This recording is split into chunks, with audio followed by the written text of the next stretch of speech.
I think all of us have been stunned to some degree of the devastation of the fires that we've seen. I know that the things that have been going on out west are challenging, but you remember those pictures of Hawaii? I was shocked. You know that there's devastation, but to see all these small kind of rudimentary houses so close together, everything charred. And in one picture, I counted no less than 12 cars. I can't imagine the devastation, the hurt, the pain. Most of us will never have to, but there were some believers, I'm sure, who went through that. Tragedies do strike and change our life. The question is, where's our faith? When the deep waters of life come, where is our faith? You can only blow up a balloon so far and it's going to pop. As we come to Ruth this morning, this is where we find Naomi. This is where we find Ruth. Chapter 1, we have this story of sorrow, of sadness, of ruin. Everything is desperate and falling apart in Naomi's life. God had sent a famine upon Israel because of their sinfulness.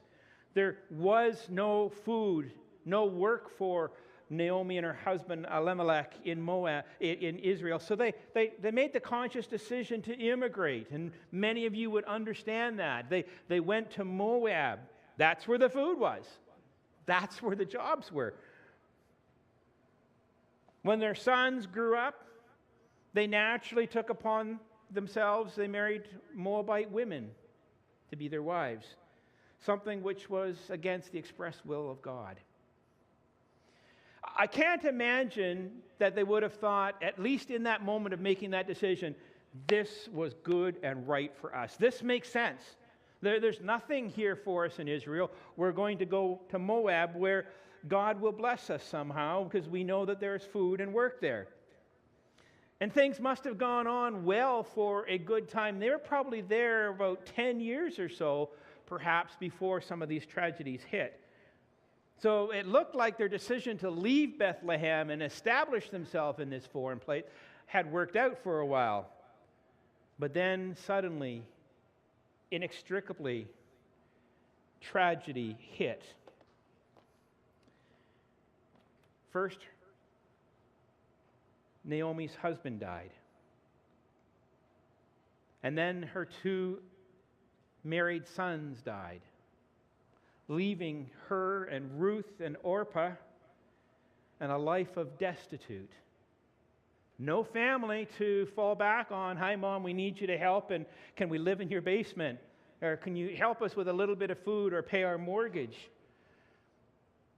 They were looking at a life of begging for scraps from people who for generations have hated the people of God. Orpah, in the decision of what they're going to do, decides that she's going to go back to her parents, but Ruth stays with Naomi. Without anyone to provide for them and help them, to protect them in any way, without, again, any of that extended family to fall back on, they were literally destitute. There was no roof over their heads anymore. And they were facing a life of bare subsistence. This was undoubtedly the darkest, most tragic part of Naomi and Ruth's life. When they decided that we're going to go back to Jerusalem, we hear there's food there. Naomi and Ruth, they get back to Bethlehem, and everyone says, "Well, is that you?" But she says, "Don't call me Naomi, call me Mara, because the Lord has been so bitter with me. He's dealt so bitterly." So they're really at the rock bottom of life. Such tragedy, the darkest moment of their life, and yet, as we're going to see, by faith, they held on by the fingernails. They clung to God precariously. Somehow, in all of this ugliness, God was leading and guiding. Now, when Naomi starts talking and says, you need to call me Mara because the Lord has been so bitter with me, she's not simply acknowledging that things have gone poorly in Moab. It's not simply, well, we went there and for a time things were well, but then it ended up bad, so we had to return.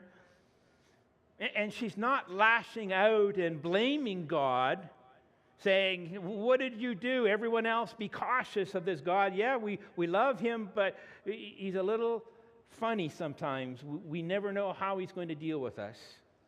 She's not blaming him for the things that have gone wrong in his life, their lives. Rather, it's a quiet, resigned recognition of his sovereignty in the darkest hour of their life.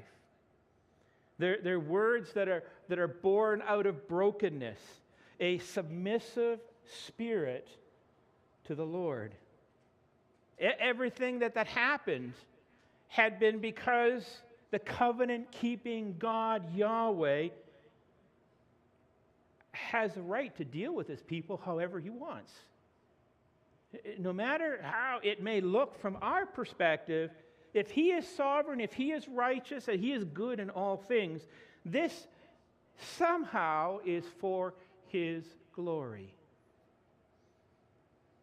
For Ruth's part, the words that she speaks in the middle of the chapter there are often for us things that we call out and we say, this is the call of Ruth, and we're like that. It says, for where you go, I will go, and where you lodge, I will lodge. Your people shall be my people, and your God, my God. What a bold statement of faith, right?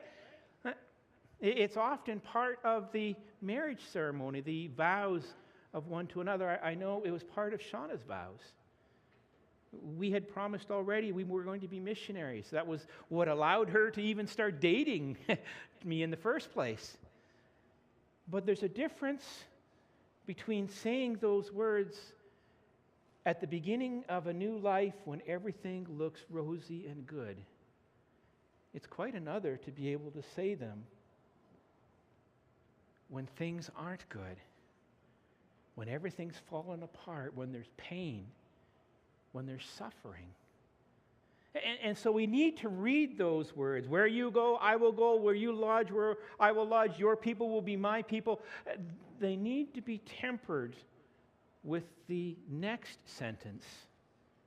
Where you die, I will die, and there I will be buried. May the Lord do so to me, and more so also, if anything but death separates you from me. Ruth's words weren't a defiant statement of personal determination. I love the Lord so much, this is what we're going to do. It was rather a quiet resignation, born in the heart, born in her will, born in her brokenness, to stay with Naomi and follow God's leading, even unto death. I don't know if you've ever watched a candle flicker and then put itself out. You can sit there. I'll challenge you, maybe at retreat next week, and do that. It will burn for a while, but when there's not any oxygen, it will actually, the flame will go down to almost nothing. And then, imperceptibly, it doesn't seem to be there. The smoke changes colors. It starts to become wavy and dark. And then it's gone. Naomi and Ruth were at that point where there was no flame. The flame hadn't gone totally out yet, but it wouldn't take much. The candle of her faith was almost gone. So the question is, what does hope in? I mean, when you're at the end of your rope and there appears to be nothing or no one to help you, when all faith just seems to be drained from your body, what do you hope in? What does your hope cling to tenaciously when all else is gone? This morning, we're going to answer that question. First, we're going to look at what God does for Ruth. Then we're going to look at what God does through Ruth. And finally, we're going to ask the question, why did God shower her with such great loving kindness and mercy? As chapter 1 ends, the dark storm clouds have come upon it. You ever seen the darkest storm clouds you could ever? It blocks out all sunlight. The clouds, the storm of bitterness have come upon them completely. They're so heavy over her life that she cannot even see the slivers of grace that God is blessing her with in her life. After all, despite everything else, Ruth is willing to walk with her and to stay with her and to carry this burden and sorrow together. And then on top of that, by chance, as Pastor Allen taught us last week, by chance she just happened to hear that the Lord had visited Israel again, that his blessing brought crops, sustainability, a livelihood. So those dark clouds, just permeate every aspect of chapter 1. But as chapter 2 opens this morning, there is this sudden, unexpected break in the clouds. As in verse 1, it introduces us to a man by the name of Boaz. A man of means. He's wealthy. He's godly. He's compassionate. And what we're going to see later, he is a close kinsman who is able to help them in a very personal way. We see the kind of man he is, the meter of the man. And when he meets Ruth, what does he call her? He says, daughter. Here is somebody at the very bottom of the pecking order, probably no dignity left in herself. And he says, daughter, come and work in my fields. He's also a man of wealth. But he goes into the field and he wants to talk to the reapers, the workers. He wants to be with them. And what does he do when he meets them? He prays a blessing onto them. May the Lord bless you and encourage you. In return, they do the same thing, and to you. So there is a respect and a loving relationship between owner and workers. I mean, how many CEOs of multinational corporations you may even work for are loved by their workers? How many of them will even come out to the field, or in your case, come down to the lunchroom and talk with you? Maybe you just do photocopying. Maybe you run around making coffee. Maybe you write documents and think, I'm not cared for, looked after, or thought of in any way. And yet, this is the kind of man that Boaz was. He spends time with them. Again, not only does he show respect and care for them, but likewise, his workers for him. For her part, Ruth is a meek and gentle worker. She's hardworking. It says very specifically that she took very few breaks. She's working not only in the field all the time that would be expected of a regular man who's doing the job on a regular basis, but then after that, she actually does more. She takes all of the product that she gets, the food, the stocks, or whatever, and then she prepares them. She does several other hours of work. And all of this is knowing that in Leviticus 19, God has made special provision in Israel for the widows, for the orphans, for the sojourners, those who are passing through or staying in Israel, making a home there for a while, but who are obviously not part of the people of God. Ruth gets Naomi's blessing, consent to go glean in the fields. We need to eat, so I'm going to go out. Is that okay? And her desire is what? She desires to seek the favor of someone. Knowing that she can go out to the field and glean, she desires to be able to be of great service to someone, to find a means to indenture herself so that she can have gainful employment and care for their needs. What the law of God said about gleaning was basically that if you're a landowner and you've got stuff planted on it, whether it was wheat or barley or even grapes, when it came to the harvest, you were to take what you could, but you had to leave behind intentionally enough for people who didn't have anything to be able to follow behind you and take what they needed. And that's exactly what Ruth was doing. She was gleaning behind the workers, the last of the last, when in verse 3, we see that she just happens to come upon a field that's owned by a man named Boaz. Now, when Ava read those words, if they didn't jump out at you, they should have, because they're pregnant with theology. They're just busting at the seams with real theological meaning here. I mean, I could go to the grocery store this afternoon and come back to Shauna and say, I met so-and-so. They seem to be doing fine. Little Billy's starting school now, and they've moved into a new house. And when I come back and I tell her that, I don't mean anything more than, by coincidence, I went in to get some roast beef, and I bumped into them. It was coincidence. It was random chance. It was an accident. But we know that there are no accidents, no coincidences in God's Word, right?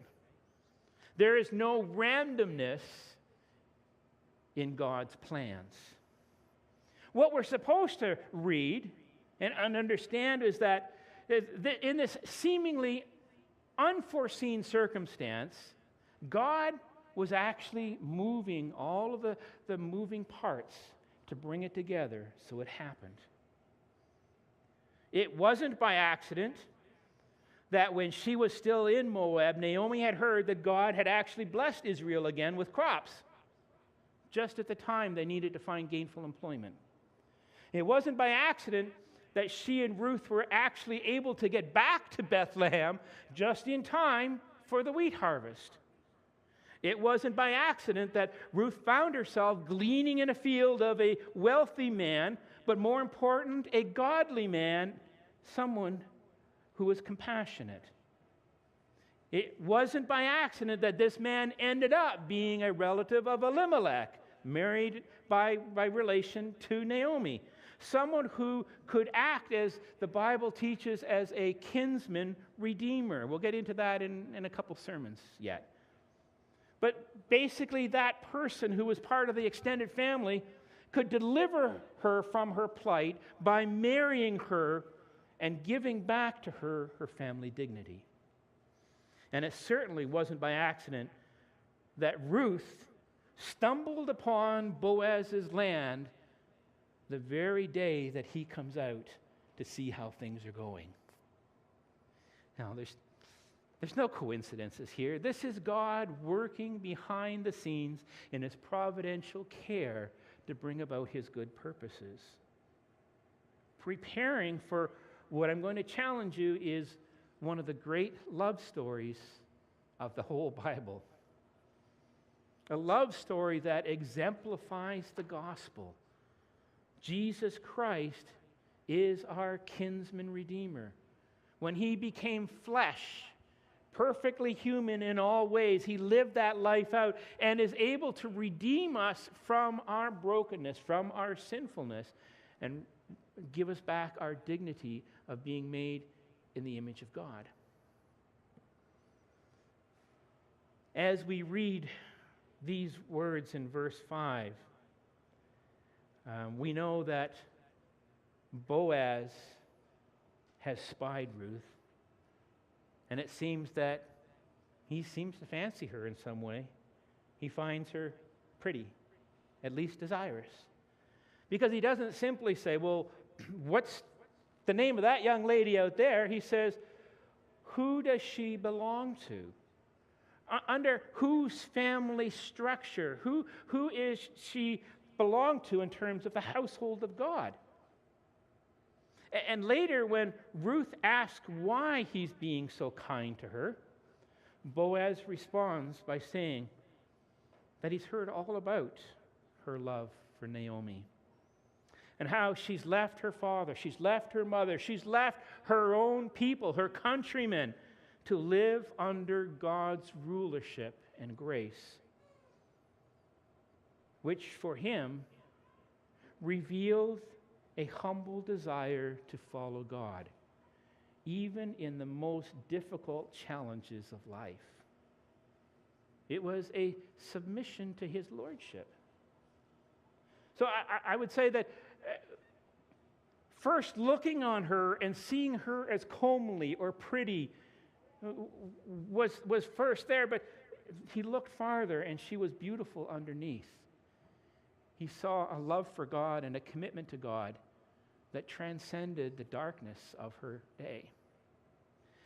Now, let me just say as a pastor, if I don't take this opportunity and dress you young men and you young women at this point, it would be a shame. Young men, you want to be married. You want to have a loving and beautiful wife. Perhaps you've spied somebody, even in our congregation. She's pretty. There's nothing wrong with that. She makes you laugh. She's a bubbly character in terms of her personality. She's just lovely to be around. All of that is good. But I want to challenge you to go deeper and look at the loveliness of her character. Is she gentle? Is she meek? Is she willing to serve God and worship God even in the darkest hours? I mean, when I saw Shauna, I thought she was beautiful from square one. Took her a little longer to like me and think that maybe God had, planned us to get together, but the reality was I had set my heart on her. But the more I got to know her, the more I got to know a gentle and wonderful woman she is. How she would be prepared to leave her family and go to another part of the world to serve God. And that gentleness needs to be at the center of what you're looking for in a wife. Let me say from the other side, ladies, you want a great, strong guy. Perhaps he's a bodybuilder, he's good looking, he's going to have great prospects. He makes you laugh. All of those things are good. But you know what? He's looking for a godly woman. What are you looking for in him? What are you doing in terms of your own walk with God that would make that internal aspect of your faith beautiful for him to see and desire? Because let me say, outside beauty will not last forever. We all get old. We all get chubby. We all get wrinkles. It's the inward beauty that will last forever.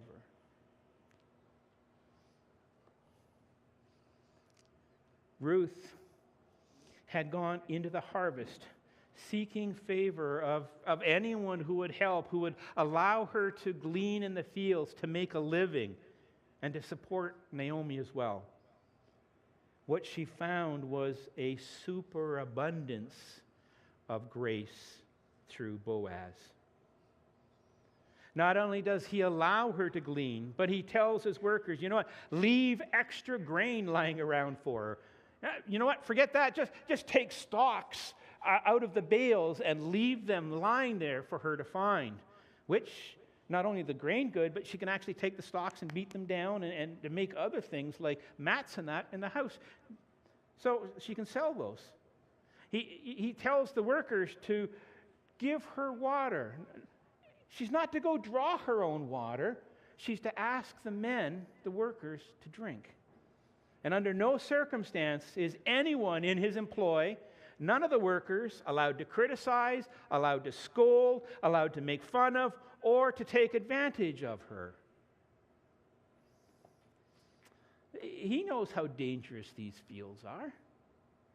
He knows what it means for a young woman without protection to be out there in the hot sun, to be looked at and desired by ungodly men and then taken advantage of.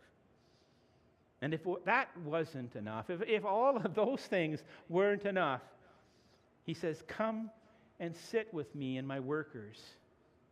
Here's my roasted grain. Share it with me.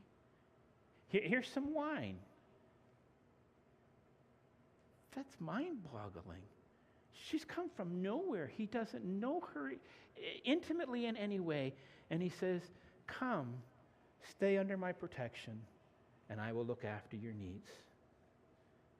Ruth's world has fallen apart completely, and yet in her brokenness, Boaz provides food, water, shelter, protection, and dignity.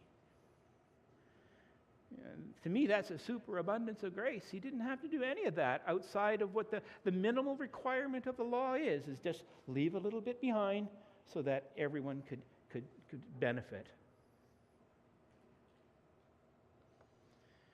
So God had been working in this situation to bring Boaz and Ruth together.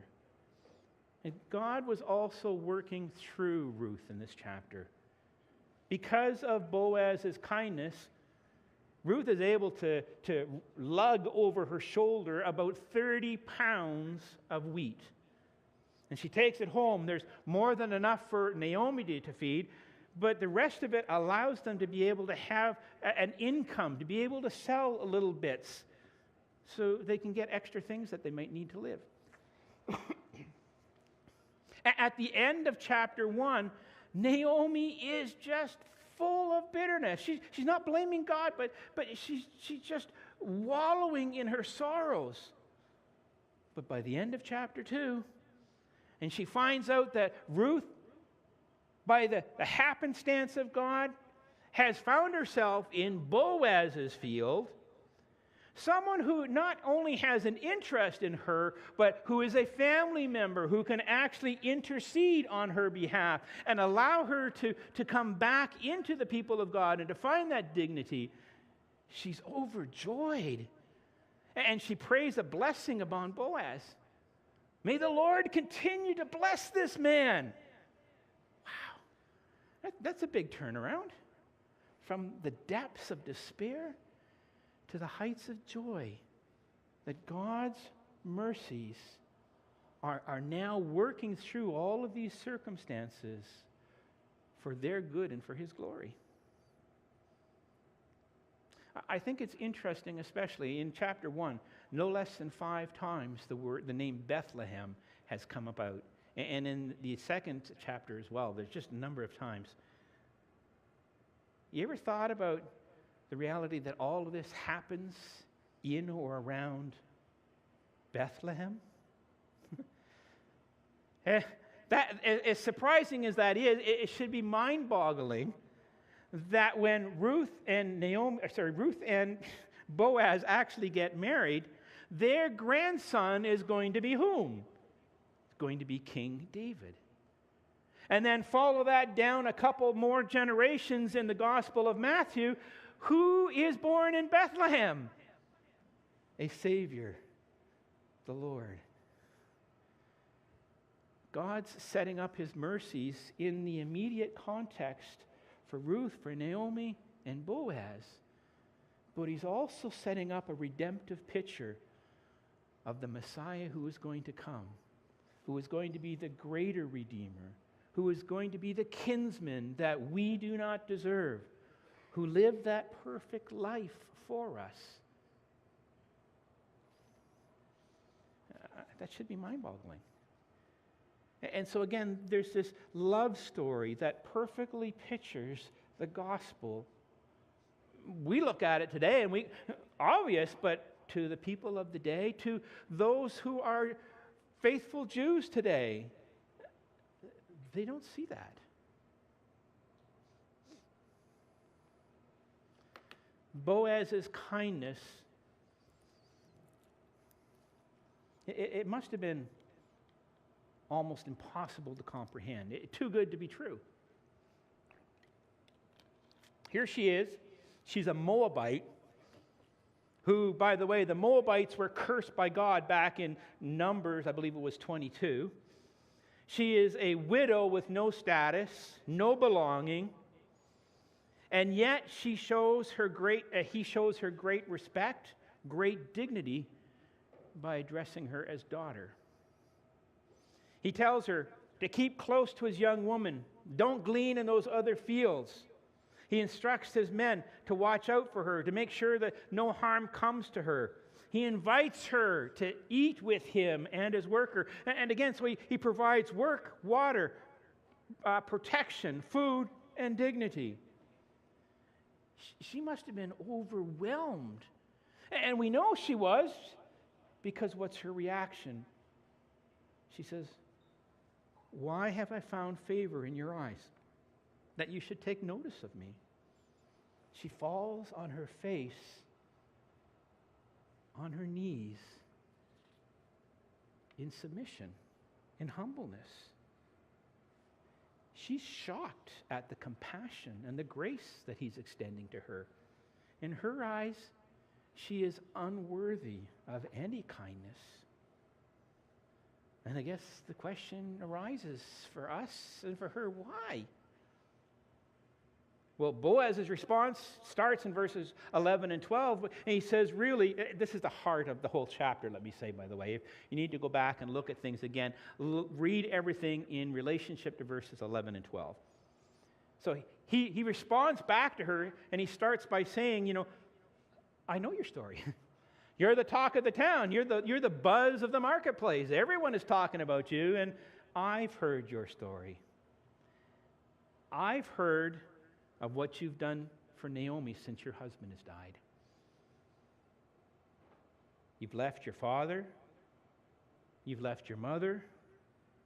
You've left your country to live not only amongst the people you don't know, amongst the people who will despise you, because that animosity has gone back generations through the Amalekites. But then he says something mind-blowing.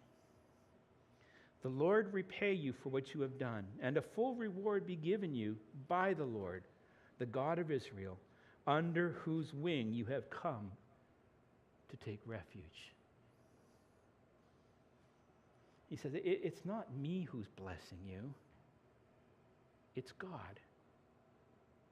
Every kindness that you're experiencing now through my hand, it's actually God through me. It's not me. And why can he say that it was God? Because she took refuge under God's wings. Now, that phrase is used several times in the Bible, and it pictures these baby, helpless, defenseless birds in the nest. And as the storm comes, the mother sits on the nest and puts her wings out and shields them from the storm.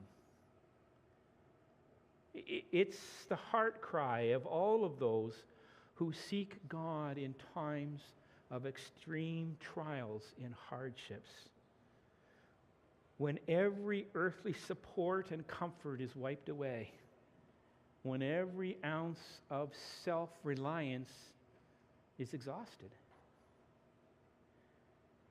You know what?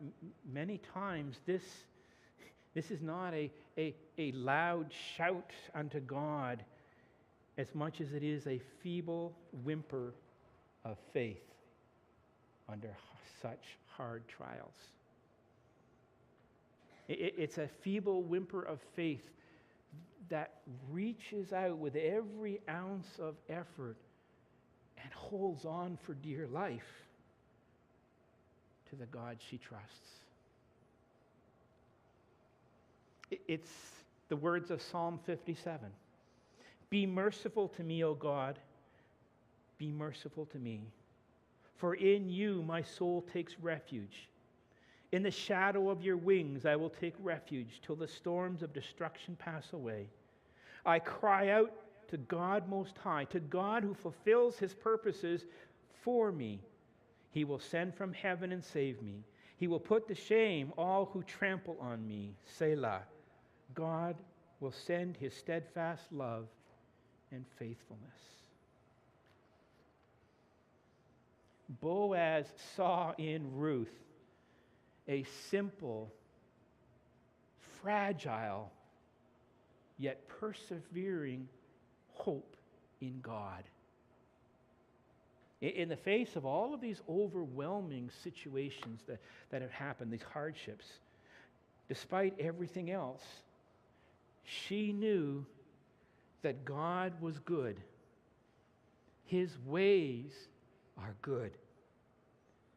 And that he rewards those who seek comfort and refuge in him. She had chosen hope in God, as meager and as weak as it was. And she chose hope in God's loving kindness rather than returning to Moab or staying in Moab under the household of her parents. She had chosen hope in a merciful God and to stay with Naomi no matter what, through thick and thin, rather than put her trust in anything of this world.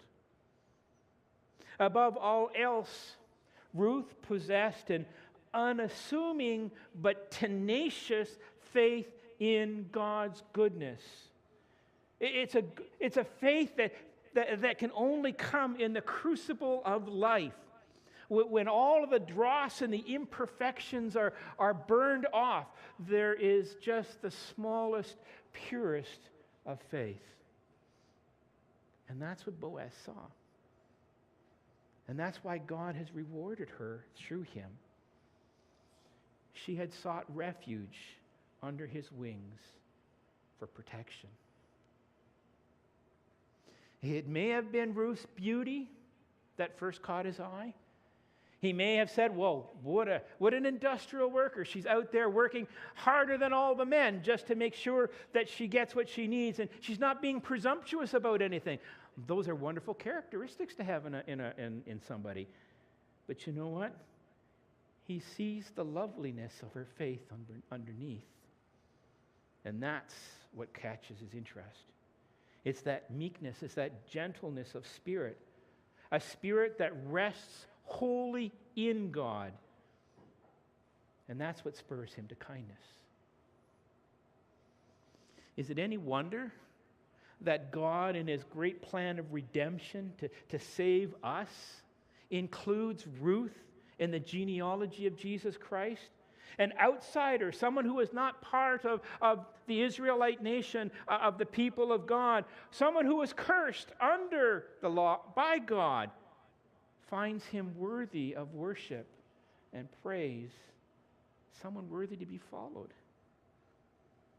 Hebrews 11:6 says this: "Without faith it is impossible to please him, for he who comes to God must believe that he is, and here it is, that he is a rewarder of those who diligently seek after him." We're blessed in so many ways in our culture. The conveniences, the privileges. I mean, none of us will go hungry today. We've got more food in our cupboards. It'll probably last us a week. We have good jobs, but even if we lose those, we have retirement plans. We have things that we can dip into. We have family members. There are so many things that we can put our trust in. There are so many things that we do put our hope in. They're just going to be there. From one day to the next, we know they're going to be there and we can trust in them. But is our hope truly trusting and resting in God? Because these things that glitter and shine distract us from the one thing that is eternal, and that is hope in God. Hope in God will never be put to shame. And as I was thinking about the protection, even this morning when I was up around 6 o'clock, I was thinking, okay, Boaz provides all of this protection. And he says very specifically, no one is to ridicule her. No one is to shame her. No one is to take advantage of her. In no way is her faith going to be compromised. She is under my protection. God desires that we have an active hope in Him. Hope in God will never be put to shame. And here's the thing. If God delights to be known, and He delights that we would seek after Him, to know Him, He is overjoyed that we actually turn in simple faith. Not necessarily trusting in the big things, but in the small things. When everything else is wiped away, our hope is in Him and in Him alone. God loves to reward those who fully trust and hope in Him. He loves to vindicate our faith with a deepening assurance of Himself, where His loving kindness is not just our eternal hope, but our hope of life today in this world, with my family, at my work, wherever it may be. Is that your hope? Our Heavenly Father,